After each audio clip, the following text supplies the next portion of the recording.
مصطفیٰ نے دریا بہا دیے ہیں، اور ان کی سخاوتوں کا ہے دو جہاں میں چرچا، ان کی سخاوتوں کا ہے دو جہاں میں چرچا، دیتے ہیں سائلوں کو ہر بے طرف سے بالا، اور پہنچا جو بھیک لینے ان کی گلی میں مانگتا، دامن کو اپنے بھر کر کہتا ہوا یہ لوٹا، میرے کریم سے گر قطرہ کسی نے مانگا، میرے کریم سے گر قطرہ کسی نے مانگا، دریا بہا دیے ہیں، تربے بہا دیے ہیں۔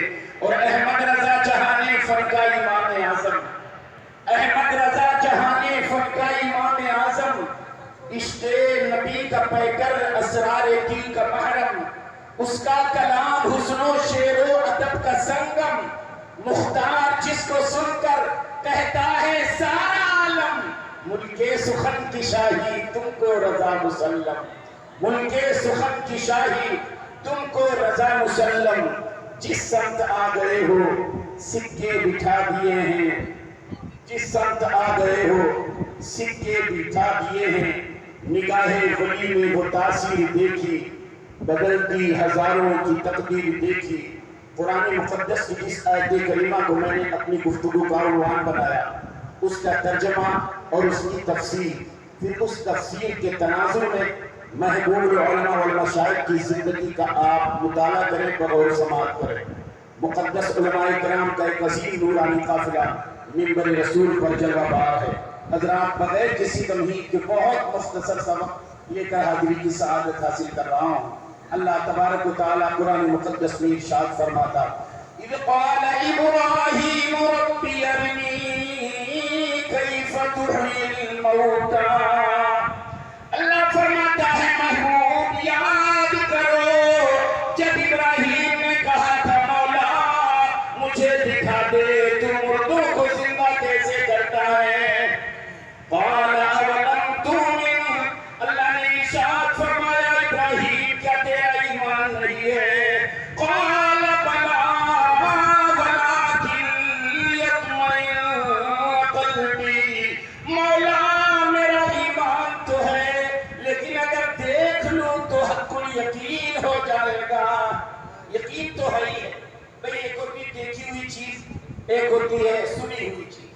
بہت دیر بعد ہمارے ایک حوصل سیٹھ تھے، اللہ عمر کروڑ جنت عطا فرمائے، ایک صاحب ہمارے جامعہ کو کچھ پیسے چندہ دیتے ہیں حوصل سیٹھ کو۔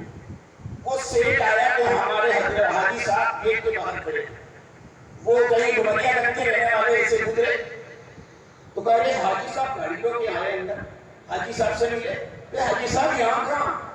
تو کہا یہی تو ہمارا پیر خانہ ہے۔ کہا اچھا، جس مدرسے کا آپ چندہ لیتے ہو وہ یہی مدرسہ ہے؟ جب اندر دیکھا تو وہ دیکھتا رہ گیا۔ پھر حاجی صاحب بتانے لگے کہ دوسرے سال سے میں کہنا نہیں پڑتا، وہ 10,000 دیتا تھا تو 1,00,000 روپیہ دینے لگا۔ تو دیکھی ہوئی بات اور ہے، سنی ہوئی بات اور ہوتی ہے۔ قلبی قال فخذ أربعة من الطير، اللہ ارشاد فرماتا ہے اے میرے خلیل تم 4 پرندے پکڑ لو، فصرهن، پھر انہیں ذبح کر دو اور انہیں قیمہ بنا دو، فصرهن بوٹی بوٹی کر دو یعنی قیمہ بنا دو۔ 4 پرندے کو پکڑو سے قیمہ بناؤ، اور 4 پرندے لائے گئے۔ دربار اعظام کرنے والے قافلہ مقدس علماء کرام نے 4 وہ کون سے پرندے لائے گئے؟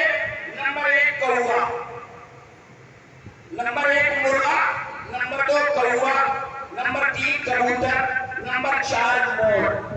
یہ سوال ہوتا ہے یہی 4 کیوں لائے؟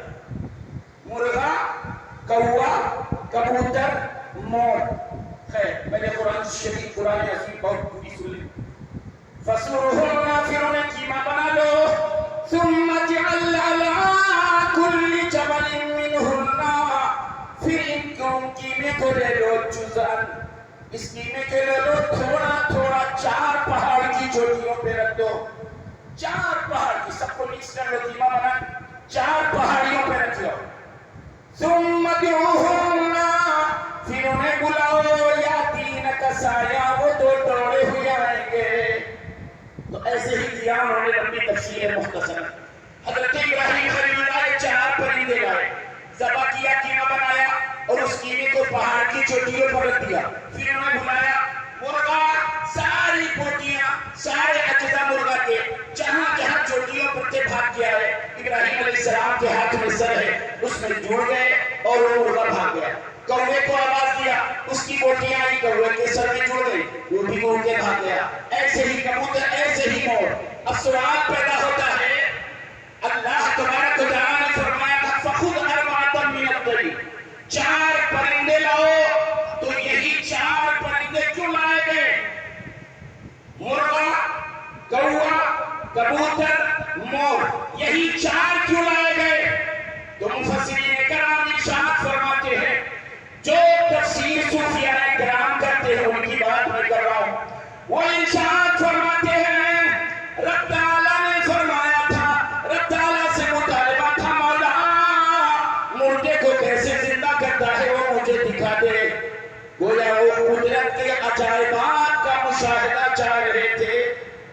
قدرت کے عجائبات کا مشاہدہ پیغمبر ابراہیم علیہ السلام چاہتے تھے. تو قدرت کے عجائبات کا مشاہدہ چاہتے ہو تو اشارہ ہے کہ مرغا ذبح کرو. مرغا ذبح کیوں کرو؟ کیونکہ نفسانی خواہشات پرندوں میں سب سے زیادہ مرغے میں ہوتا ہے.